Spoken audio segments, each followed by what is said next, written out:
School of agriculture SOA, dairy प्रौद्योगिकी में diploma DDT, BPVI 011 दुग्ध उत्पादन एवं दूध की गुणवत्ता, खंड 1 डेयरी विकास एवं सहकारी पद्धति, इकाई 1 भारत में डेयरी विकास 1.0 उद्देश्य। इस इकाई को पढ़ने के पश्चात हम भारत में डेयरी विकास के इतिहास की स्थिति जान सकेंगे। विभिन्न एजेंसियों जैसे सरकारी, गैर सरकारी और अंतर्राष्ट्रीय एजेंसियां जिन्होंने भारत में डेयरी उद्योग और पशुपालन के लिए योगदान दिया के विषय में जानेंगे। डेयरी विकास के लिए सरकार द्वारा चलाई गई विभिन्न परियोजनाओं की रूपरेखा जान सकेंगे। प्रति व्यक्ति दूध की उपलब्धता और उत्पादन की वृद्धि में सहकारी समितियां, राष्ट्रीय डेयरी विकास बोर्ड और ऑपरेशन फ्लड OF के योगदान की रूपरेखा जान पाएंगे तथा भारत में डेयरी उद्योग की वर्तमान स्थिति का ज्ञान प्राप्त करेंगे। 1.1 प्रस्तावना, कृषि को एक आधार के रूप में जाना जा सकता है जिसके चारों ओर समस्त अर्थव्यवस्था का भविष्य परिक्रमा करता है। कृषि का सकल घरेलू उत्पाद GDP में 22% योगदान है और यह देश की 58% जनसंख्या का जीविकोपार्जन करती है। कुल राष्ट्रीय आय का 6.5% पशुधन से प्राप्त होता है। आर्थिक सर्वेक्षण 200304, पशुधन संपत्ति की उत्पत्ति उतनी ही पुरानी है जितना मानव सभ्यता का विकास। वस्तुतः यह जीव संपत्ति और मानव समाज परस्पर एक दूसरे पर निर्भर करते हैं। इस सच्चाई को नकारा नहीं जा सकता कि पशुधन राष्ट्रीय संपत्ति का मुख्य स्रोत होने के साथ साथ आर्थिक समृद्धि का एक साधन है। विशेषकर भारत जैसे देश में केंद्र और राज्य सरकार ने ग्रामीण लोगों, विशेषकर निर्धन, भूमिहीन, श्रमिक और अन्य पिछड़े लोगों जो गरीबी रेखा से नीचे है के सामाजिक-आर्थिक उत्थान के लिए डेयरी विकास को एक साधन के रूप में अत्यधिक महत्व दिया है। दुधारू पशुओं को पालने के लिए विभिन्न डेयरी विकास कार्यक्रमों, सरकारी वित्तीय सहायता और न्यूनतम ब्याज दर पर पशुओं की खरीद, पशुशाला बनाने और राशन आदि के लिए संस्थानिक ऋण के माध्यम से सीधे प्रोत्साहित किया है। सामान्य रूप से पशुधन, पशुपालन और विशेष रूप से डेयरी उद्योग की वर्तमान स्थिति चिर पुराने विकास कार्यों से उभर कर आई है। स्वरूप को स्पष्ट परिप्रेक्ष्य में समझने के लिए डेयरी विकास कार्यों का 3 चरणों में अध्ययन किया जा सकता है, जैसे पूर्व योजना अथवा स्वतंत्रता पूर्व काल और 1969 से 70 और उसके बाद का काल। 1.2 स्वतंत्रता पूर्व काल में डेयरी विकास, पशुपालन और डेयरी उद्योग में सरकार की मध्यस्थता के इतिहास को 19वीं शताब्दी के अंतिम भाग से आगे बताया जा सकता है, जब ब्रिटिश सेना ने भारत में आगमन किया। ये निम्न गुणवत्ता के दूध को पचा नहीं सकते थे। ताज़े और गुणवत्तापूर्ण दूध की आपूर्ति का भार क्वार्टर मास्टर जनरल को सौंपा गया। उनके हस्तक्षेप के कारण और दूध की प्रतिदिन की आवश्यकता को पूरा करने के लिए देश के विभिन्न भागों में कई सैनिक डेयरी फार्म स्थापित किए गए। इस प्रकार का प्रयास सैनिक डेयरी फार्म स्थापित कर प्रथम 1891 वर्ष में इलाहाबाद में किया गया।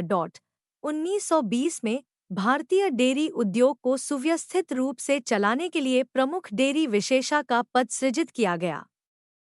इससे पूर्व डेयरी अनुसंधान और विकास का संपूर्ण कार्य कृषि के प्रमुख विभाग द्वारा चलाया जाता था। 1922 और 1923 में क्रमशः बेंगलौर और इलाहाबाद में डेयरी विज्ञान में डिप्लोमा आरंभ किया गया। वर्ष 1936 में डा NC राइट, निदेशक, हन्ना अनुसंधान संस्थान, आयर, स्कॉटलैंड, को डेयरी उद्योग की प्रगति की जांच करने तथा इस उद्योग को कैसे बढ़ावा दिया जाए इस पर परामर्श देने हेतु आमंत्रित किया गया। 1937 में उन्होंने अपनी रिपोर्ट प्रस्तुत की और डेयरी अनुसंधान निदेशक की नियुक्ति करने का सुझाव दिया, जबकि नियुक्ति 1962 में स्वतंत्रता प्राप्ति के 15 वर्ष बाद की गई। उन्होंने अपनी अधिकतर अनुशंसा कृषि रॉयल कमीशन से प्राप्त की और उन्होंने अनुशंसित किया कि उत्तम नस्ल के पशु उत्पन्न करने के लिए चयनित स्वदेशीय पशुओं के साथ बेहतर प्रजनन द्वारा वर्तमान पशुओं की संकर नस्ल तैयार कर ग्रामीणों को वितरित किया जाए। पशुओं के पोषण पर अनुसंधान किया जाए और गांवों में दूध और दुग्ध उत्पादों को स्वच्छ रखने के लिए प्रचार प्रसार किया जाए। 2.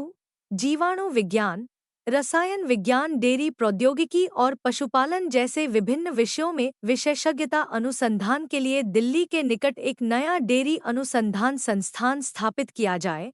3. बैंगलोर और आनंद के वर्तमान संस्थानों का प्रयोग क्षेत्रीय स्टेशनों के रूप में किया जाए। 4. सभी कृषि महाविद्यालयों में डेयरी समस्याओं के अनुसंधान को प्रारंभ किया जाए। 1938 में बंबई सरकार द्वारा नियुक्त एक पशु विशेषज्ञ समिति ने 1. गांवों में पशु सुधार और दुग्ध उत्पादन, 2. दुग्ध उत्पादन एवं संसाधन और 3. दुग्ध उत्पादों को उपभोगी क्षेत्रों में वितरण के लिए परिवहन की अनुशंसा की। 1938 में जवाहरलाल नेहरू की अध्यक्षता में नियुक्त राष्ट्रीय योजना समिति ने भी डेयरी विकास पर महत्वपूर्ण प्रभाव डाला। पशुपालन और डेयरी उद्योग पर उपसमिति ने रिपोर्ट दी कि 1. डेयरी उद्योग और इसके खुदरा व्यापार में विस्तार करने की पर्याप्त संभावना है और इस स्थिति में आहार संबंधी आवश्यकताओं को पूरा करने के लिए इसे आगे बढ़ाया जाए। 2. डेयरी उत्पादों के उत्पादन और उपभोग के लिए सहकारी समितियों का विकास किया जाए। 3. वर्तमान फार्मों को बदलकर यांत्रिक डेयरी फार्म बनाए जाए। 4. शिक्षा और उच्च अनुसंधान, पशु चारागाह बनाना और पर्याप्त राशन पानी देना। दुग्ध उत्पादन में सुधार के लिए दुधारू पशुओं के विकास हेतु बहुत सी परियोजनाएं बनाई गई थी। स्थानीय निकायों और ग्रामीण क्षेत्रों में सौदों की आपूर्ति की गई, किंतु विश्व युद्ध आरंभ होने के कारण इनमें बाधा पड़ी। युद्ध के बाद इन्हें पुनः आरंभ किया गया। डेयरी व्यापार के नियंत्रण और विकास के लिए सहकारी डेयरी उद्योग पर एक मुख्य परियोजना आरंभ की गई। 3 प्रकार की सहकारी समितियों जैसे दुग्ध उपभोक्ता सहकारी समिति, दुग्ध वितरण सहकारी समितियों और दुग्ध उत्पादक सहकारी समितियों आरंभ की गई। दुग्ध उपभोक्ता समितियां बर्नपुर और इलाहाबाद 1943 में आरंभ की गई। दुग्ध वितरण समितियों में राधा स्वामी शैक्षिक संस्थान, दयाल बाग आगे चलकर बहुत प्रसिद्ध हुई। प्रमुख दुग्ध उत्पादन समितियों केरा और इलाहाबाद 1945, आनंद 1946 और बनारस, मेरठ, कानपुर, नैनीताल 1949 से 50 में स्थापित हुई। डेयरी विकास में इन सभी समितियों का एक महत्वपूर्ण योगदान रहा। 1. इस अवधि में बहुत सी डेयरी परियोजनाएं जैसे बंबई दुग्ध योजना, केरा जिला सहकारी दुग्ध संघ लिमिटेड, आनंद पोल्सन लिमिटेड, सलानखरी सहकारी दुग्ध सोसाइटी, नागपुर फेडरेशन दुग्ध संघ, कलकत्ता लखनऊ सहकारी दुग्ध आपूर्ति संघ, मद्रास दुग्ध आपूर्ति संघ, मद्रास, कवेंटर डेयरी और कशीरा क्षेत्र अनेक दुग्गा परियोजनाएं आरंभ की गई।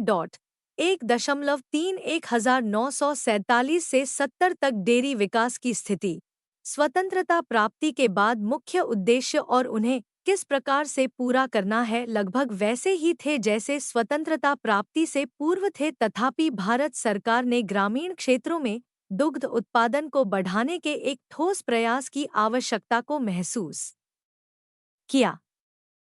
इन उद्देश्यों को पूरा करने के लिए 3 क्षेत्रों में डेयरी उद्योग का विकास करने के प्रयास किए जैसे सहकारी बटा सार्वजनिक क्षेत्र, गैर सरकारी संगठन NGO और MNC सरकारी परियोजनाएं।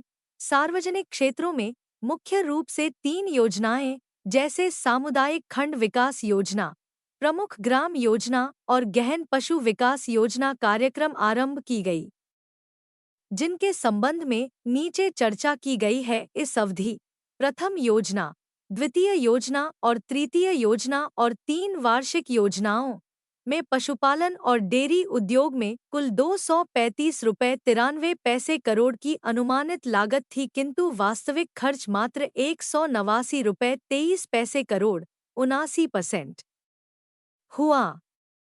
पशुपालन और डेयरी उद्योग में अनुमानित लागत का प्रतिशत अंश क्रमशः 63% और 37% था, जबकि खर्च क्रमशः 57% और 47% हुआ।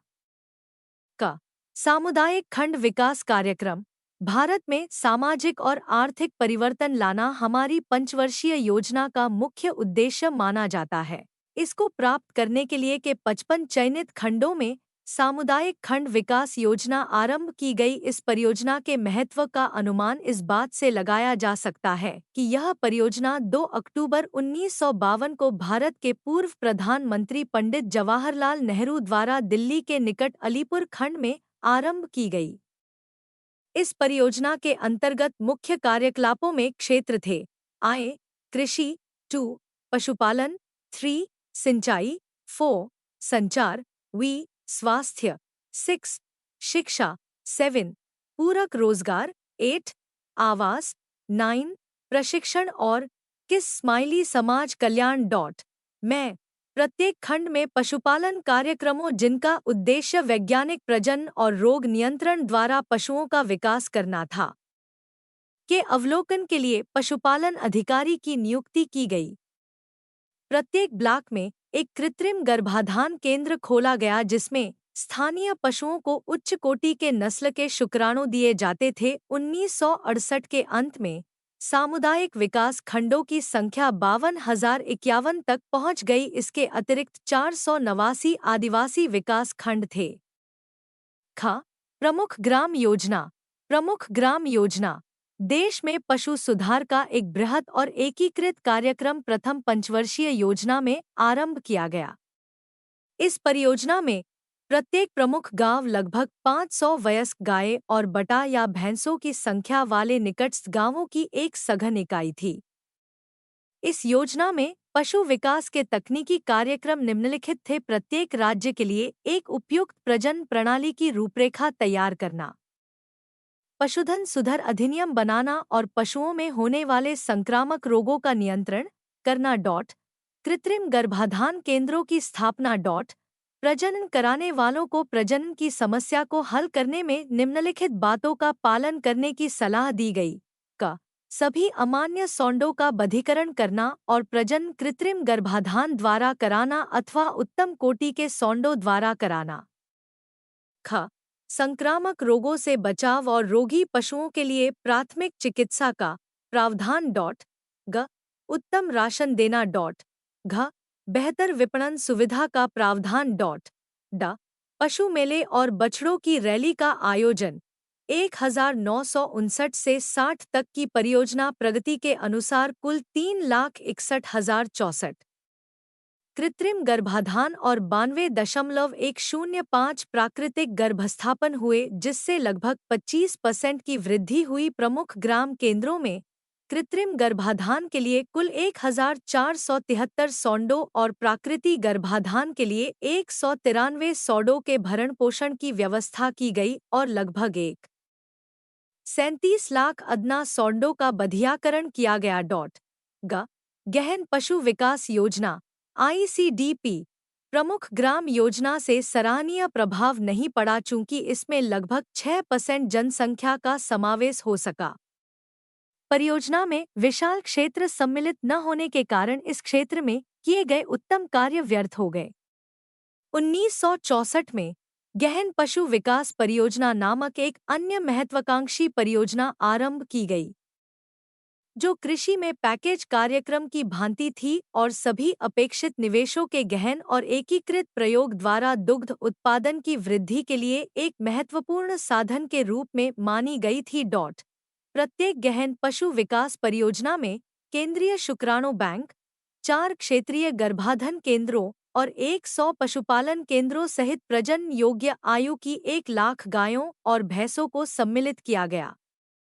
यद्यपि चौथी योजना से पूर्व गहन पशु चिकित्सा परियोजना की कुल संख्या 31 थी, किंतु यह निरंतर बढ़ती चली गई और 1992 से 93 के अंत में इनकी संख्या बढ़कर 124 हो गई। गैर सरकारी संगठन भारत में न केवल सरकार बल्कि विभिन्न लोकोपकार ट्रस्टों और संगठनों द्वारा चलाए जा रहे गैर सरकारी संगठन भी पशुपालन और डेयरी उद्योग में बहुत सहायता कर रहे हैं। तथापि इन संगठनों को केंद्र और राज्य सरकारों द्वारा वित्तीय सहायता प्रदान की जाती है। इस क्षेत्र में कार्यरत कुछ प्रमुख संगठनों की नीचे चर्चा की गई है। गोसदन योजना। गोसदन योजना मुख्यतः वृद्ध, कमजोर, अप्रजननीय बेकार पशुओं को अलग करने के उद्देश्य से आरंभ की गई ताकि अंधाधुंध प्रजनन पर नियंत्रण कर आहार और चारे के सीमित संसाधनों के दबाव से निपटा जा सके। गोसदन दूरस्थ वन क्षेत्रों अथवा बंजर भूमि में स्थित है। प्रथम योजना काल में 3,20,000 पशुओं के लिए 180 गोसदन स्थापित करने का प्रस्ताव था। द्वितीय और तृतीय योजना में भी 60 और 23 गोसदन स्थापित करने का प्रस्ताव था, तथापि उपलब्धि लक्ष्य से कम रही। प्रथम योजना में मात्र 25 गोसदन स्थापित किए जा सके। गौशाला एवं पिंजरपोल। गौशाला और पिंजरपोल परोपकारी संस्थाएं हैं जिनको जनता के सहयोग से स्थापित किया जाता है। इन संस्थाओं का मुख्य उद्देश्य बेकार एवं अनुत्पादक पशुओं को रखना था। यह साफ तौर पर पता था कि गाय, बछड़े व बैल गौशाला में रखे जाएंगे तथा अन्य पशु पिंजरपोल में। 1949 में स्थापित केंद्रीय गौशाला विकास बोर्ड का मूल उद्देश्य 6 लाख पशुओं वाली वर्तमान गौशालाओं और पिंजरपोलों का विकास करना था। दूसरी पंचवर्षीय योजना में विकासात्मक कार्यकलापों में अधिक तीव्रता लाई गई। उत्तम नस्ल के सौंड पैदा करने के लिए 246 गौशालाओं को चुना गया। तीसरी योजना में 168 और गौशालाओं को पुनः वित्तीय सहायता और तकनीकी सहायता प्रदान की गई तथा इन्हें पशु प्रजनन एवं दुग्ध उत्पादन इकाई में परिवर्तित किया गया। उल्लेखनीय है कि इन गौशालाओं से संबंधित गाय कई अवसरों पर राष्ट्रीय स्तर पर आयोजित दुग्ध उत्पादन प्रतियोगिता में विजय हासिल कर चुकी है। केंद्रीय गौसंवर्धन परिषद। केंद्रीय गौसंवर्धन परिषद का गठन राष्ट्रीय स्तर पर चहुमुखी समन्वित पशु विकास को प्रभावित करने के उद्देश्य से किया गया। परिषद का 1960 में भारत सरकार द्वारा पुनर्गठन किया गया और इसके ढांचे और कार्यकलापों का विस्तार किया गया। इसके कार्यकलापों में संशोधन किया गया और दुग्ध उत्पादन और भार वहन शक्ति को बढ़ाने के लिए इसमें पशु संरक्षण और विकास संबंधी कार्यक्रमों और कार्यकलापों को शामिल किया गया। परिषद की कुछ उपलब्धियों निम्नलिखित है। इससे पशु विकास कार्य के अतिरिक्त प्रशासकों, वैज्ञानिकों और गैर सरकारी कार्यकर्ताओं के लिए एक खुला मंच प्रदान हुआ। गाय और उसकी नस्ल की प्रगति के लिए केंद्र और राज्य सरकारों और अन्य स्वयंसेवी संस्थानों के साथ एक निकट सहयोग स्थापित हुआ। गौसंवर्धन सप्ताह के आयोजन के माध्यम से पशु विकास में रुचि उत्पन्न हुई। संगोष्ठियों, पशु मेले और रैली जैसे विभिन्न कार्यक्रम आयोजित हुए। कार्यकर्ताओं के लिए पत्रिकाएं, पुस्तकें, फिल्में और पैम्फलेट प्रकाशित किए गए। पशु संरक्षण और विकास के लिए एक योजनाबद्ध आधार प्रदान करने का कार्य किया गया। जून 1960 में माउंट आबू संगोष्ठी में देश भर के लिए पशु प्रजनन और एक ठोस प्रजनन नीति निर्धारित करने के लिए विचारणीय ध्यान दिया गया। गौशाला प्रबंध के लिए 1 वर्षीय प्रशिक्षण कार्यक्रम आयोजित किया गया। लेमर ने 1980 में रिपोर्ट दी कि 3000 ऐसे धर्मार्थ संस्थान हैं जहां 10% पशुओं को किसी न किसी उत्पादन कार्यकलाप में मूल्यांकित किया जा रहा है। ये धर्मार्थ संस्थान जनता और धार्मिक संगठनों द्वारा चलाए जा रहे हैं। इन्हें केंद्र और राज्य सरकारों से भी अनुदान सहायता प्रदान की जा सकती है। गुजरात, महाराष्ट्र और बंगाल में कुछ अन्य संगठन जैसे बाबा भक्त राम ट्रस्ट, दीन दुखिया मल ट्रस्ट, गांधी स्मारक निधि और कस्तूरबा गांधी ट्रस्ट ग्रामीण क्षेत्रों से लावारिस पशुओं को पकड़कर अपने खेतों में उनका भरण पोषण करते हैं। 1. भारतीय कृषि अनुसंधान परिषद (ICR), इसके संस्थान और कृषि विश्वविद्यालय। भारतीय कृषि अनुसंधान परिषद जो पूर्णतः भारत सरकार द्वारा वित्त पोषित है, का भारत के डेयरी उद्योग के विकास में महत्वपूर्ण योगदान है। भारतीय कृषि अनुसंधान परिषद एक मूल निकाय है जो डेयरी विकास की मूलभूत नीति बनाती है, विभिन्न कार्यक्रमों में समन्वय प्रदान करती है और उनके कार्य संपादन में मार्गदर्शन करती है। भारतीय कृषि अनुसंधान परिषद के विभिन्न संस्थान जैसे राष्ट्रीय डेयरी अनुसंधान संस्थान (NDRI), करनाल, हरियाणा भारतीय पशु चिकित्सा अनुसंधान संस्थान (IVRI), इज्जत नगर, उत्तर प्रदेश, केंद्रीय भैंस अनुसंधान संस्थान (CIRG), हिसार, हरियाणा केंद्रीय बकरी अनुसंधान संस्थान (CIRG), मखदूम, उत्तर प्रदेश राष्ट्रीय पशु प्रजनन संसाधन bureau (NBGR), Karnal, Haryana dairy दुग्ध विकास से संबंधित अनुसंधान से जुड़े हैं। उपर्युक्त संस्थानों के अतिरिक्त भारतीय कृषि अनुसंधान परिषद के अंतर्गत विभिन्न कृषि विश्वविद्यालय डेयरी विकास से संबद्ध कार्यों में योगदान करते हैं। इनमें NDRI और IVRI जैसे संस्थान और कई कृषि विश्वविद्यालय देश में दुग्ध संयंत्र और अनुसंधान संस्थानों के लिए कुशल मानव संसाधन तैयार करने हेतु डेयरी शिक्षा प्रदान कर रहे हैं। दुग्ध उत्पादन नीति का निष्पादन और संस्तुति कृषि और पशुपालन बोर्ड की पशुपालन शाखा की डेयरी समिति द्वारा किया जाता है। ICAR दुग्ध शिक्षा और अनुसंधान से भी गहन रूप से संबद्ध है। यह डेयरी विज्ञान पर पुस्तकों के प्रकाशन और प्रशिक्षण कार्यक्रमों के लिए आर्थिक सहायता प्रदान करती है। यह देश में विभिन्न कृषि विश्वविद्यालयों को डेयरी उत्पादन से संबंधित समस्याओं पर विभिन्न परियोजनाओं को प्रायोजित करता है और अनुदान प्रदान करती है। 4 अंतर्राष्ट्रीय और विदेशी एजेंसियां। भारत में डेयरी उद्योग के विकास में सफलता का श्रेय आंशिक रूप से अंतर्राष्ट्रीय संगठनों को जाता है, जिन्होंने समय समय पर विभिन्न कार्यकलापों में वित्तीय सहायता प्रदान की। यह अनुमान लगाया गया है कि भारत में 1951 से 1969 तक विभिन्न विकास परियोजनाओं पर किए गए खर्च का 20% भाग अंतर्राष्ट्रीय एजेंसियों का था। कुल अनुदान में से 58% अकेले अमेरिका का विश्व बैंक और IDA जर्मनी, ब्रिटेन और रूस का क्रमशः 13%, 7%, 6% और 6% भाग था। कुल सहायता का 7% कनाडा और जापान ने प्रदान किया। शेष 3% 15 देशों के अन्य समूह से आया, जिनमें मुख्य देश फ्रांस, चेकोस्लोवाकिया, ऑस्ट्रेलिया और नीदरलैंड थे। विभिन्न एजेंसियों से प्राप्त सहायता पर नीचे चर्चा की गई है। संयुक्त राष्ट्र अंतर्राष्ट्रीय बाल आपात निधि यूनिसेफ। यूनिसेफ एक अग्रगामी संगठन है जो भारत में डेयरी उद्योग के विकास पर प्रतिवर्ष औसतन ₹0.15 करोड़ खर्च करता है और महत्वपूर्ण योगदान प्रदान करता है। इस सहायता की संस्वीकृति की प्रक्रिया को संयुक्त राष्ट्र अंतर्राष्ट्रीय बाल आपात निधि यूनिसेफ, खाद्य और कृषि संगठन FAO की संयुक्त समिति के अनुमोदन से किया जाता है, जो तुरंत सर्वेक्षण करती है और केंद्र बटा राज्य सरकार से इस संबंध में विस्तारपूर्वक चर्चा करती है। इसने देश में 17 दुग्धशालाओं के निर्माण बटा स्थापन की सहायता प्रदान की। रुपए अदायगी कार्यक्रम में भारत को वर्ली, केरा, राजकोट, अहमदाबाद, कोलकाता, आर्य दुग्ध कॉलोनी, बेंगलुरु दुग्धशाला, राष्ट्रीय डेयरी अनुसंधान संस्थान, करनाल के लिए ₹0.9055 लाख प्रदान किए।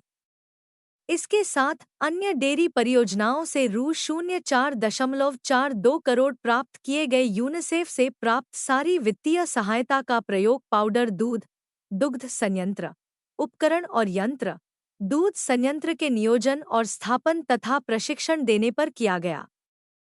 इसके अतिरिक्त यूनिसेफ ने डेयरी अध्यापक शिक्षकीय कार्यशाला आयोजित करने और 1964 में भारत में आयोजित प्रथम डेयरी उद्योग सम्मेलन में भाग लेने वाले कार्मिकों के लिए यात्रा भत्ता बटा दैनिक भत्ता प्रदान कर योगदान दिया। देश में बच्चों और स्तन्यदा माताओं के लिए दूध की आपूर्ति के पूर्व भुगतान के लिए वित्तीय सहायता प्रदान की। खाद्य और कृषि संगठन FAO खाद्य और कृषि संगठन देश में दूध परियोजनाओं को लागू करने में विशेषज्ञ प्रदान करता है। यह सर्वेक्षण आयोजित करता है और डेयरी विकसित देशों में प्रतिनियुक्त तकनीशियनों को प्रशिक्षण देने में सहायता करता है। इसने क्षेत्रीय डेयरी पाठ्यक्रम मुंबई एशिया में डेयरी समस्या पर बैठक और दूरस्थ पूर्वी देशों में आयोजित विभिन्न कार्यक्रमों के आयोजन में भी सहायता प्रदान की। हैदराबाद और दिल्ली में दुग्ध उत्पादकों को चारा आपूर्ति के लिए ₹0.88 लाख की राशि प्रदान की। इसी क्रम में पंजाब को यूरोप की 250 फ्राइसियन अल्पवयस्क गाय दी।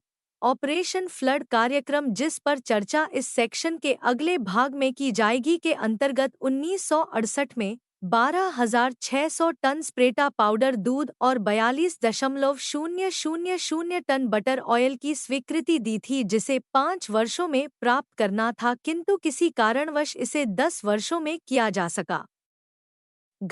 CARE, यूनिसेफ और केयर ने अमेरिका और भारत के अन्य संगठनों के साथ मिलकर स्कूली बच्चों के लिए प्रतिवर्ष 28,000 टन स्प्रेटा पाउडर दूध, जिसका मूल्य 3 करोड़ रुपए था, का निःशुल्क वितरण किया।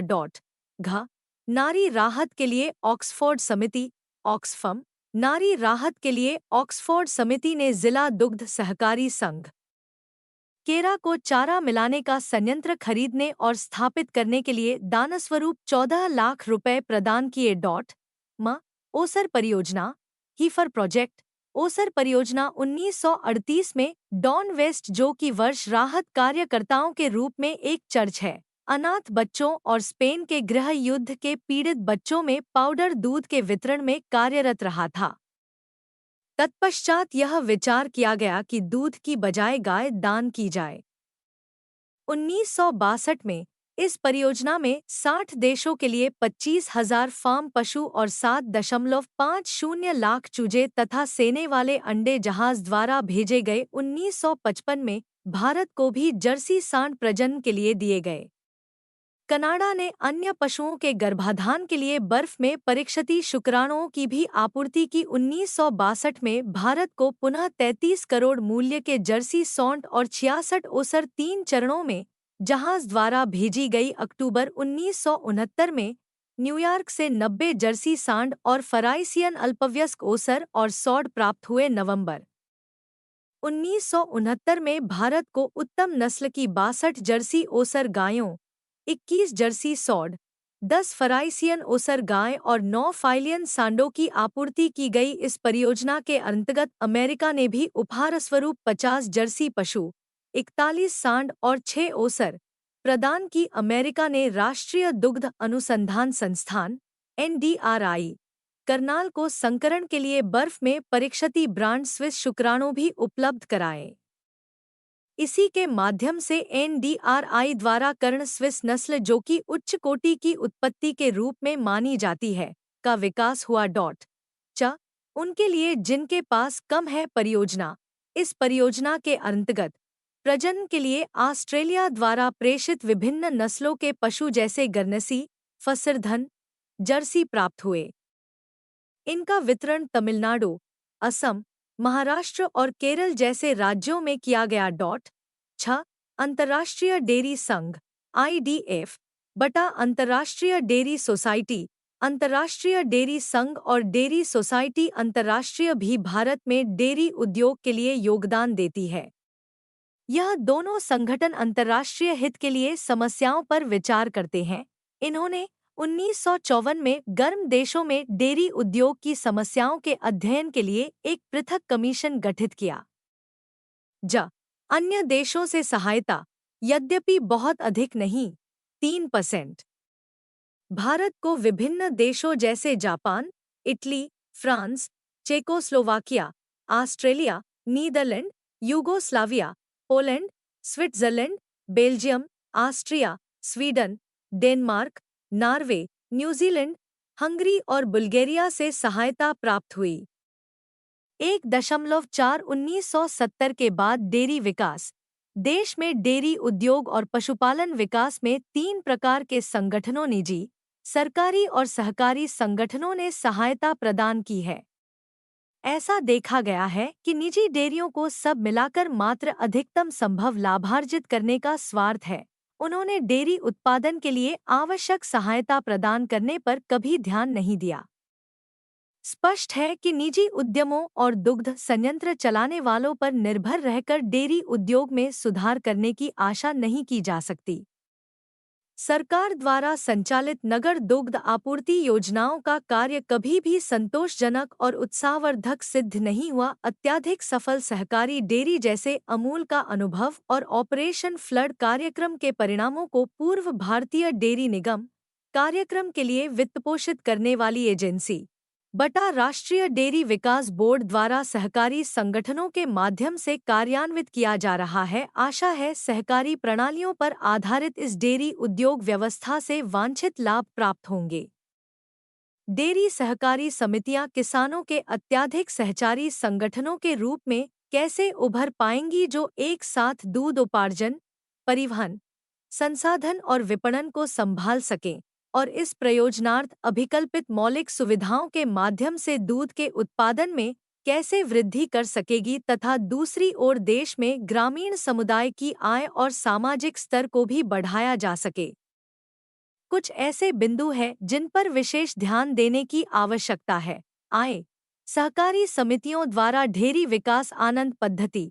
यह स्मरण बड़ा रोचक हो सकता है कि संगठनों की आनंद पद्धति किस प्रकार अस्तित्व में आई, आकार लिया और अंततः समस्त देश में डेयरी विकास के लिए एक आदर्श बन गई।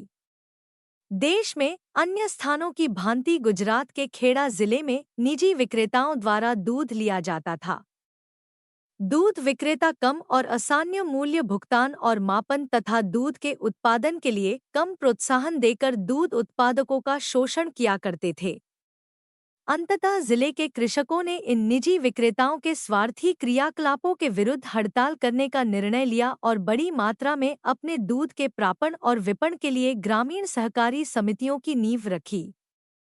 यह शुरुआत स्वर्गीय सरदार वल्लभ भाई पटेल और मोरारजी देसाई जैसे योग्य नेताओं के परामर्श से हुई। कुछ ग्राम समितियां इतनी सुव्यवस्थित रूप से संयुक्त हुई और आनंद में खेड़ा जिला दुग्ध उत्पादन सहकारी संघ के नाम से गठित हुई, जो अब अमूल के नाम से सुविख्यात है। दुग्ध उत्पादकों द्वारा डेयरी व्यवसाय का प्रबंध स्वयं करने की अवधारणा खेड़ा जिला दुग्ध उत्पादक सहकारी संघ और अमूल आनंद पद्धति के नाम से विख्यात ठोस विकास साधन के रूप में उभर कर सामने आई। गांवों में आनंद पद्धति में प्राथमिक इकाई दुग्ध उत्पादक सहकारी संघ एक गांव में दूध की एक स्वयंसेवी संस्था है। जो लोग अपने दूध की सामूहिक रूप से बिक्री करना चाहते हैं, वे सहकारी संघ के सदस्य बन सकते हैं। सदस्यों की आम सभा में प्रबंधन समिति के लिए प्रतिनिधियों का चुनाव किया जाता है, जो दूध को एकत्रित करने और इसकी वसा की जांच करने, पशु चारे की बिक्री आदि जैसे दिन प्रतिदिन के कार्यों का प्रबंध करते हैं। प्रत्येक संघ कृत्रिम गर्भाधान, एआई सेवाएं और प्राथमिक चिकित्सा की सुविधाएं भी प्रदान करता है। प्रत्येक दुग्ध उत्पादक के दूध की जांच की जाती है और दूध की गुणवत्ता के आधार पर भुगतान किया जाता है। सामान्यतः प्रातः के दूध का भुगतान सान्य को किया जाता है और सान्य के दूध का भुगतान अगली प्रातः किया जाता है।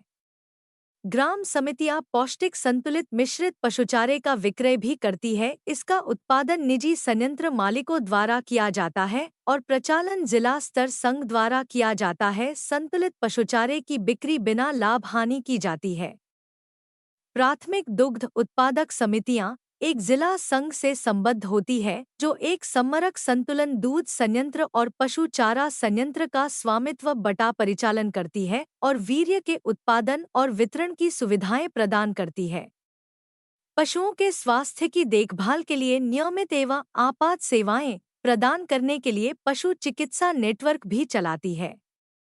ग्राम समिति संघ के बोर्ड के निदेशकों का चुनाव कराती है, जिनका उत्तरदायित्व दूध उपार्जन केंद्र, संसाधन और उत्पादों की बिक्री के लिए संघ की सब सुविधाओं का दिन प्रतिदिन के प्रबंध करना होता है।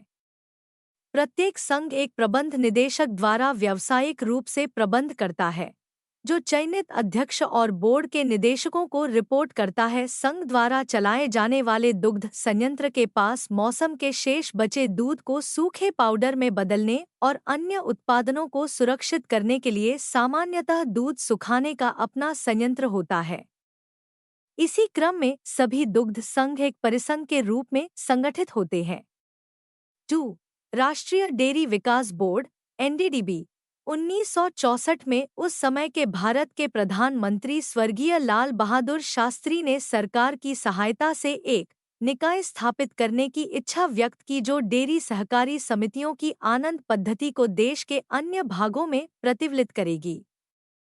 अतः कृषि और सिंचाई मंत्रालय, भारत सरकार ने समिति पंजीकरण अधिनियम सितंबर 1965 में राष्ट्रीय डेयरी विकास बोर्ड (एनडीडीबी) की स्थापना की। राष्ट्रीय डेयरी विकास बोर्ड के मुख्य लक्ष्य निम्नलिखित है: डेयरी उद्योग, पशुपालन, खाद्य और कृषि, मछली पालन और शीतागार से संबंधित जनोपयोगी परियोजनाओं को प्रोन्नत करना। अनुरोध करने पर दुग्ध उत्पादन, दुग्ध तकनीकी सहायता और दुग्ध उत्पादन, संसाधन तथा वितरण में वृद्धि के लिए आवश्यक सूचना कौशल तथा तकनीकी सेवाएं उपलब्ध कराना। प्रारंभिक औचित्य अध्ययन करना, योजना की रूपरेखा बनाना तथा परिचालन करना। कार्मिकों के लिए तकनीकी प्रशिक्षण कार्यक्रम के आयोजन द्वारा डेयरी और संबद्ध परियोजनाओं के लिए मानव शक्ति विकास सेवाएं प्रदान करना।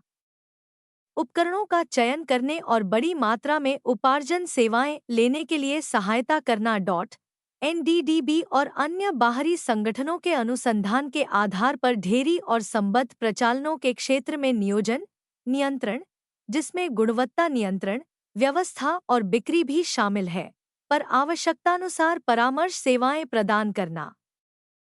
अन्य राष्ट्रीय डेयरी बोर्ड और अंतर्राष्ट्रीय एजेंसियों के लिए अंतर्राष्ट्रीय संपर्क संस्थान के रूप में कार्य करना और सूचना और कार्मिकों के आदान प्रदान को सुसाध्य बनाना तथा अन्य देशों की डेयरी विकास में सहायता करना और डेयरी उद्योग और पशुपालन के क्षेत्र में अनुसंधान आयोजित करना। 3. ऑपरेशन फ्लड (OF) के 3 धरण। ऑपरेशन फ्लड (OF1) के प्रथम चरण की रूपरेखा मूलतः 5 वर्ष की अवधि जुलाई 1970 अगस्त 1975 के लिए कार्यान्वित करने के लिए बनाई गई थी, किंतु इसे 31 मार्च 1979 तक बढ़ाया गया। OF1 का मुख्य उद्देश्य ग्रामीण उत्पादित दूध की बाढ़ लाना और नदियां बहाना और भारतीय डेयरी उद्योग के विकास की नींव रखना था। ऑपरेशन फ्लड के दूसरे चरण को अक्टूबर 1979 से आरंभ किया गया, जबकि OF अभी चल रहा था और 31 मार्च 1981 को समाप्त होना था। OF की रूपरेखा OF1 के आधार पर दूध और दूध उत्पादनों की राष्ट्रीय अपेक्षाओं को पूरा करने के लिए एक आधुनिक और व्यवहार्य डेयरी उद्योग सृजित करने पर बनाई गई। ऑपरेशन फ्लड का तीसरा चरण OF 1 अप्रैल 1985 को OF1 और OF के अंतर्गत सृजित व्यापक प्रापण प्रक्रियन और विपणन संरचना को समेकित करने के लिए आरंभ किया गया और अंततः यह 31 मार्च 1996 को पूर्ण हुआ। OF1 का वित्त पोषण भारत को विश्व खाद्य कार्यक्रम WFP, संयुक्त राष्ट्रीय संघ UNO की एजेंसी कृषि और खाद्य संगठन FAO द्वारा दानस्वरूप प्राप्त 126,000 MT स्प्रेटा दूध पाउडर और 42,000 MT बटर आयल की बिक्री से प्राप्त अनुदान से किया गया। 1970 में OF को वर्ष 1970 से 71 से 1974 से 75 5 वर्षों के लिए मूल आवंटन ₹95.40 करोड़ किया गया था। तत्पश्चात इसे संशोधित कर ₹116.54 करोड़ कर दिया गया। दानस्वरूप प्राप्त डेयरी उत्पादों की बिक्री से अर्जित निधि कार्यक्रम आरंभ होने से 31 मार्च 1981 तक ₹114.68 करोड़ थी। इस अवधि में वास्तविक वितरण 116.55 करोड़ था। दानस्वरूप प्राप्त उत्पादों को ID सी द्वारा भारत सरकार की ओर से प्राप्त और बेचा गया। जैसा कि पहले कार्यक्रम के लिए वित्त पोषित एजेंसियों का उल्लेख किया गया। आईडीसी द्वारा निधि को प्रतिभागी राज्य सरकारों द्वारा नामित कार्यान्वयन एजेंसियों को 30% अनुदान और 70% ऋण के रूप में वितरित किया गया। ऑपरेशन फ्लड का लक्ष्य। ऑपरेशन फ्लड की आरंभिक कल्पना दुग्ध विपणन परियोजना के रूप में भारतवर्ष के 4 महानगरों मुंबई, कोलकाता, दिल्ली और चेन्नई के तरल दुग्ध बाजार के एक महत्वपूर्ण भाग को अभिग्रहण करने के लिए आधुनिक रेहड़ी संयंत्रों को समर्थ बनाने के लिए की गई थी। इस लक्ष्य को इन 4 महानगरों के ग्रामीण दूध संगर में दूध की एक वास्तविक प्रचुरता लाकर और उत्पादक स्वामित्व और नियंत्रित सहकारी व्यवस्था के द्वारा प्रापण, प्रसंस्करण और विपणन द्वारा प्राप्त करना था। अंततः ओएफ के लक्ष्य का विस्तार किया गया। इसमें आवश्यक सेवाएं उपलब्ध करवाकर प्रजनन, धारा, स्वास्थ्य देखभाल और दुधारू पशुओं के प्रबंधन की संशोधित प्रणाली लागू करके डेयरी फार्म के स्तर में सुधार को शामिल किया गया। ऑपरेशन फ्लड को एक एकीकृत उपागम के माध्यम से निम्नानुसार लिया गया। नगर डेयरियों का विस्तार, चारों महानगरों में नई बेड़ियां, भंडारण और लंबी दूरी का परिवहन, ग्रामीण डेयरी प्रसंस्करण, नगर के पशुओं की पुनर्स्थापना, दूध उत्पादन वृद्धि निवेश, उन्नत दुधारू पशु, ग्रामीण दुग्ध उपार्जन का संगठन, परियोजना कार्यप्रणाली और मानव शक्ति विकास। उतारना, भंडारण, परिवहन और केंद्रीय पूल। यद्यपि कार्यक्रमों के लिए प्राप्त दुग्ध उत्पादों की गुणवत्ता और निरंतरता के संबंध में कई कठिनाइयां आई, तथापि इस कार्यक्रम को वित्त पोषित करने के लिए आईडीसी को अपनी बिक्री से पर्याप्त द्रव्यता और सुरक्षित भंडार और स्वतंत्रता प्रदान की गई। इस कार्यक्रम से भारत सरकार के संसाधनों पर कोई वित्तीय बोझ नहीं पड़ा। इसके अतिरिक्त कार्यक्रम के प्रशासकों ने इस प्रकार की सहायता के अनुभव से कई लाभदायक सीखें ग्रहण की और इसी आधार पर दानस्वरूप प्राप्त उत्पादों की प्राप्ति की प्रक्रिया को संशोधित किया गया। ओएफ के लिए दातव्य वस्तुएं दाताओं से सीधे ली गई, न कि किसी मध्यस्थ द्वारा, जैसा कि F1 के विषय में था, और प्राप्तकर्ता और दाता के बीच आमने-सामने व्यक्ति से व्यक्ति के रूप में लेनदेन किया गया। OF11 में ₹488.51 करोड़ का एक मूल व्यय था। यूरोपियन आर्थिक समुदाय EEC ने 1,88,000 MT का स्प्रेटा दूध पाउडर और 76,000 MT बटर ऑयल देकर सहायता प्रदान की। विश्व बैंक ने आसान शर्तों पर लगभग 150 करोड़ अमेरिकी डॉलर ऋणस्वरूप प्रदान किए। ओएफ भारत सरकार द्वारा ₹273 करोड़ की लागत के साथ छठी योजना द्वारा कार्यान्वित करने के लिए अनुमोदन किया गया। ओएफ का निवेश ₹1,303.1 करोड़ का था, जिसे 10,954 करोड़ विश्व बैंक और यूरोपियन आर्थिक समुदाय EEC की बाहरी सहायता और राष्ट्रीय डेयरी विकास बोर्ड के अपने संसाधनों से ₹207.7 करोड़ प्राप्त हुआ। ओएफ 7वीं और 8वीं योजना अवधि में मुख्य डेयरी विकास कार्यक्रम के रूप में चलता रहा।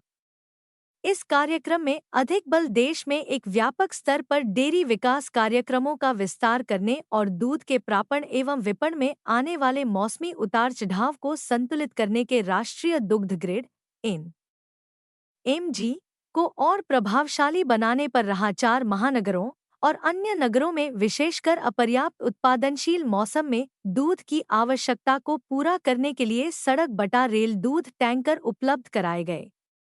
राष्ट्रीय दुग्ध ग्रिड की कार्रवाई को सुसाध्य बनाने के लिए भंडारण सुविधाएं दी गई। 33,750 में दूध पाउडर और 4,280 मीट बटर ऑयल। यह ग्रिड मांग और आपूर्ति की अंतः क्षेत्रीय कमी में भी सहायता करता है। दूध और दूध उत्पादों की वृद्धि से भारत सरकार ने NDDB को एक एजेंसी के रूप में दूध और दूध उत्पादों की घरेलू कीमतों को स्थिर रखने और भारतीय दुग्ध उत्पादों के लिए निर्यात की संभावना का पता लगाने के लिए मान्यता दी। भारत सरकार के अनुरोध पर अंतर्राष्ट्रीय विकास एसोसिएशन IDA जो विश्व बैंक से संबद्ध है, ने 3 दुग्ध परियोजनाओं केरल, राजस्थान और मध्य प्रदेश राज्यों को वित्त पोषित किया। OF1 की भांति इन परियोजनाओं ने भी दुग्ध विकास के अमूल प्रतिरूप का अनुकरण किया। ऑपरेशन फ्लड की मुख्य उपलब्धियां। OF परियोजनाओं ने 1995 से 96 के अंत तक देश में 21 राज्यों संघ राज्य क्षेत्र के 267 जिलों को सम्मिलित करके 170 दुग्धसंभरों उपयुक्त कार्य किया। OF कार्यक्रम में मूलतः अरुणाचल प्रदेश, मेघालय, मणिपुर और मिजोरम को छोड़दार सभी राज्यों को OF कार्यक्रम में सम्मिलित करने पर विचार किया गया।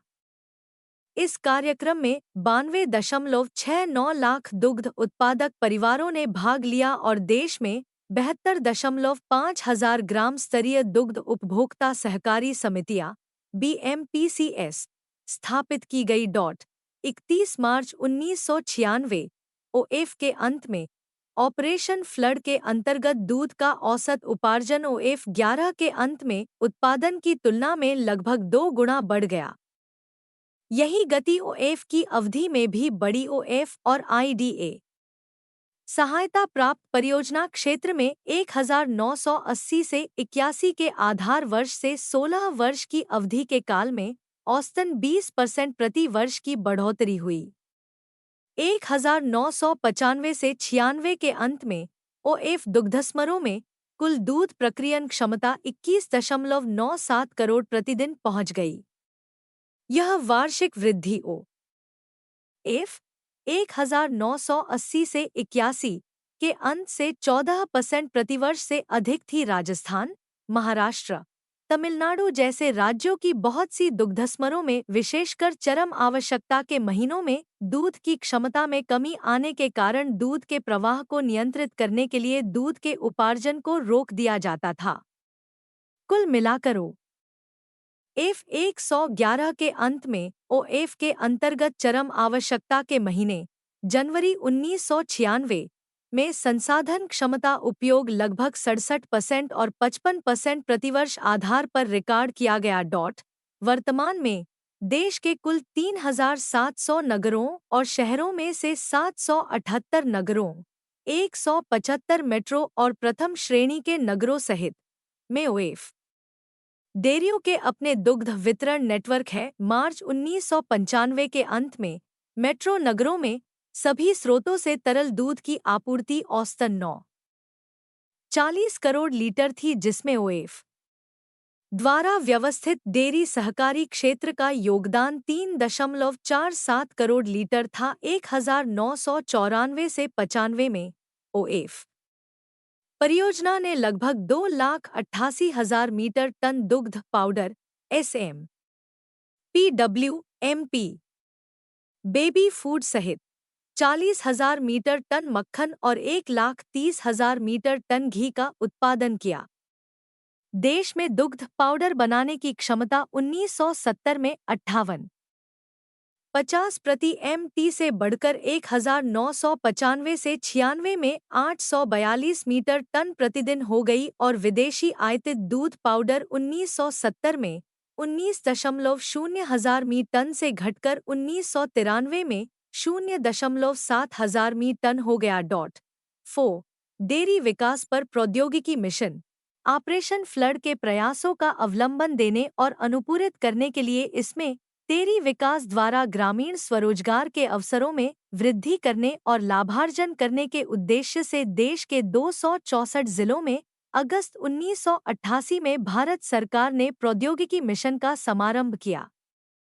इस मिशन के उद्देश्य ग्रामीण स्वरोजगार गति को तेज करने, सहकारिता पर आधारित डेयरी विकास द्वारा ग्रामीण स्वरोजगार व आय वृद्धि को गति देने, आधुनिक प्रौद्योगिकी को स्वीकारने एवं प्रयोग करने को गति देकर डेयरी व्यवसाय की उत्पादकता में व्यापक वृद्धि करना, दूध एवं दुग्ध उत्पादों की उपलब्धता में वृद्धि करना और राज्य सरकारों द्वारा चलाए जा रहे पशुपालन गरीबी उन्मूलन IRDP आदि कार्यक्रमों को अनुपूरित करना और केंद्रीय सरकार के शोध संस्थानों, कृषि विश्वविद्यालयों एवं राष्ट्रीय डेयरी विकास बोर्ड के शोध कार्यों को अनुकूल परिणाम के लिए अनुपूर्ति करना। TMDD का समापन 1997 में हुआ। हालांकि 8वीं पंचवर्षीय योजना में डेयरी प्रौद्योगिकी का अधिकांश लक्ष्य प्राप्त कर लिया गया, तथापि डेयरी उद्योग को अनेक क्षेत्रों में अपनी कार्यकुशलता सुधारने की आवश्यकता है। भारतीय गायों तथा भैंसों की उत्पादकता, पशु रोगों पर नियंत्रण और उनकी रोकथाम, पशुओं से संबंधित आंकड़ों का व्यवस्थापन और विश्वसनीयता में वृद्धि, डेयरी उत्पादों के उच्च गुणवत्ता मानकों को लागू करना आदि कुछ महत्वपूर्ण क्षेत्र हैं जिनमें तत्काल हस्तक्षेप की आवश्यकता है। वी BAIF विकास अनुसंधान प्रतिष्ठान। मार्च 1946 भारतीय स्वतंत्रता का अरुणोदय। राष्ट्रपिता महात्मा गांधी के उर्लिकंचन गांव, जो कि पूना के पास एक अविकसित गांव था, में अल्पकालीन ठहराव सामुदायिक विकास का संक्रांतिकाल सिद्ध हुआ। प्राकृतिक चिकित्सा द्वारा स्वास्थ्य प्रवर्तक एक वास्तविकता के रूप में प्राकृतिक चिकित्सा केंद्र की स्थापना से, जिसका प्रबंधन उनके विश्वस्त अनुयायी मणिभाई देसाई के हाथ में था। मणिभाई के सम्मुख गांव का एक भयावह दृश्य प्रस्तुत था। यहाँ बेरोजगारी एवं अपूर्ण रोजगार गरीबी के मुख्य कारण थे। मणिभाई ने लाभजनक कार्यों को विकास के मुख्य मोर्चे के रूप में लिया। अधिक उपज देने वाली खाद्य फसलों, सब्जी और फलों की किस्मों का उगाना उनका प्रथम साहसिक कदम था। तथापि उन्होंने अनुभव किया कि ये प्रौद्योगिकियां केवल समृद्ध कृषकों के लिए लाभकारी सिद्ध होगी और अमीर और गरीब के बीच का अंतर और बढ़ेगा। उन्होंने गिर नस्ल की सर्वोत्तम गायों के एक गोवृंद का अनुरक्षण किया। यद्यपि गोवृंद ने अनेक चैंपियन गायों को जन्म दिया, तथापि इस नस्ल की आनुवांशिक खामियों के कारण डेयरी को हानि उठानी पड़ी। इसके कारण उनको एकमात्र ऐसे प्रयोग के लिए प्रेरित किया जिससे गिर नस्ल के साथ अज्ञात नस्ल की गायों का विदेशी नस्ल की गायों के साथ संकरण होता था। नई जन्मी शंकर गायें अपनी मां से 10 गुना अधिक दूध देने में सक्षम थी। अज्ञात नस्ल की गायें पालने वाले अधिकांश गरीब कृषक पशु विकास के कार्यक्रम में भाग लेने के इच्छुक थे। ग्रामीण समाज के प्रोत्साहन से प्रेरित होकर मणिभाई ने भारतीय एग्रो इंडस्ट्रीज प्रतिष्ठान BAIF की स्थापना उर्लिकंचन में 1967 में अपने ग्रामीण विकास के अभिनव प्रयोग को दोहराने के लिए की। बाद में इसका नाम BAIF विकास शोध प्रतिष्ठान रखा गया। 1.5 भारत में डेयरी उद्योग की वर्तमान स्थिति। देश में चल रहे सभी विकास क्रियाकलापों से भारत श्वेत क्रांति क्षेत्र में प्रवेश कर गया है और दुग्ध उत्पादन में विश्व में प्रथम स्थान पर आ गया है। दुग्ध पाउडर का उत्पादन और आयात। हमने दूध और दूध उत्पादों का आयात न केवल पूर्णतः बंद कर दिया है, बल्कि निर्यात आरंभ कर दिया है। दूध और दूध उत्पादों के आयात के आंकड़े दर्शाते हैं कि 1980 से 61 में भारत ने 18.79 हजार मीट्रिक टन संपूर्ण दूध पाउडर और व्यावसायिक दूध पाउडर का आयात किया है, जो 1961 से 62 में बढ़कर 53.86 हजार मीट्रिक टन हो गया है। यह 34,000 मीट्रिक टन से बढ़कर 53,000 मीट्रिक टन हो गया है और 1969 से 70 में से बढ़कर 31,000 मीट्रिक टन पाया गया। उस समय से आगे केवल ऑपरेशन फ्लड कार्यक्रम के अंतर्गत भारत का उपहार स्वरूप स्प्रेटा दूध पाउडर और बटर ऑयल को छोड़कर आयात लगभग नगण्य रहा। उल्लेखनीय है कि 1967 से 68 13.23 हजार मीट्रिक टन में हमारा अपना उत्पादन आरंभ हुआ और 1979 से 80 में बढ़ता चला गया। हमने 64,000 मीट्रिक टन दूध पाउडर का उत्पादन किया। दुग्ध उत्पादन 1950 से 51 के अंत में कुल दूध उत्पादन 170 करोड़ टन था। 1960 से 61 में 20.0 करोड़ टन, 1970 से 71 में 22.0 करोड़ टन हो गया। 1980 से 81 में यह 31.6 करोड़ टन था, अर्थात दूध के उत्पादन में प्रतिवर्ष 3.8% वृद्धि हुई।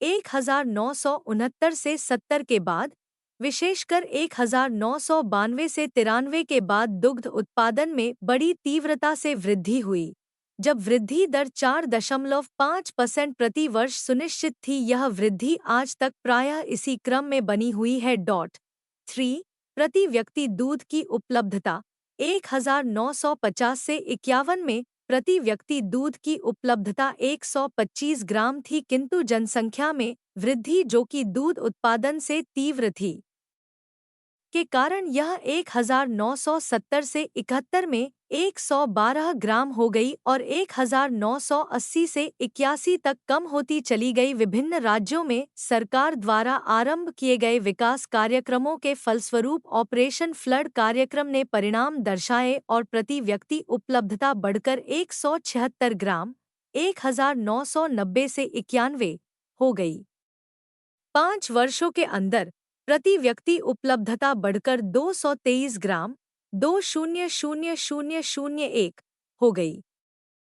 दुग्ध उत्पादन के साथ साथ प्रति व्यक्ति उपलब्धता बढ़ती गई और 200,106 में 226 ग्राम के आंकड़े को छू गई। ऐसा अनुमान है कि इसी वृद्धि से दर 200,405 में यह आंकड़ा 232 ग्राम तालिका 1.1 के आसपास हो सकता है। भारत सरकार की मानव पोषण समिति द्वारा प्रति व्यक्ति आवश्यक उपलब्धता 250 ग्राम है। 4 पशु संख्या में वृद्धि की पद्धति। दुग्ध उत्पादन और उसके बाद प्रति व्यक्ति उपलब्धता को विभिन्न प्रयासों और विकास कार्यक्रमों द्वारा प्राप्त किया गया।